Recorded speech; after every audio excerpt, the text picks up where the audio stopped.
കാൾപൈയുടെ nothing എന്ന ഫോണിന്റെ പേരിനു പിന്നിലെ ആശയം വളരെ വ്യക്തമാണ്.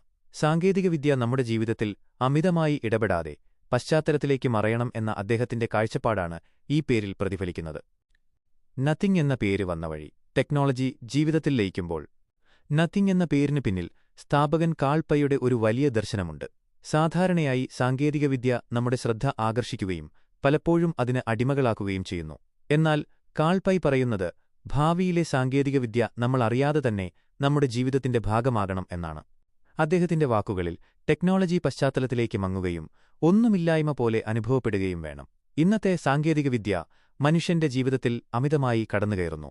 നമ്മളതിന്റെ അടിമകളായി മാറിക്കൊണ്ടിരിക്കുന്നു. ഈ അവസ്ഥയിൽ നിന്ന് മാറി ടെക്നോളജി, അതിന്റെ ഡിസൈൻ, സോഫ്റ്റ്വെയർ, ഉപയോഗാനുഭവം എന്നിവയെല്ലാം സുതാര്യമായി മനുഷ്യന്റെ ജീവിതത്തിലേക്ക് ലയിച്ചു ചേരണം എന്നാണ് കാൾപൈയുടെ കാഴ്ചപ്പാട്. ഈ ആശയത്തെയാണ് നത്തിങ് എന്ന പേര് പ്രതിനിധീകരിക്കുന്നത്. അമിതമായി ശ്രദ്ധ ക്ഷണിക്കാതെ വളരെ ലളിതവും സുതാര്യവുമായ സാങ്കേതികവിദ്യ സൃഷ്ടിക്കാനുള്ള ലക്ഷ്യം ഇതിനു പിന്നിലുണ്ട്. ലളിതമാണ് ശക്തം, സിംപിൾ ഈസ് പവർഫുൾ. മിനിമലിസമാണ് ഭാവി, മിനിമലിസം ഈസ് ദ ഫ്യൂച്ചർ. കുറഞ്ഞത് കൂടുതൽ, ലെസ് ഈസ് മോർ എന്നീ ആശയങ്ങളാണ് ഈ പേരിനു പിന്നിൽ ഒളിഞ്ഞിരിക്കുന്നത്.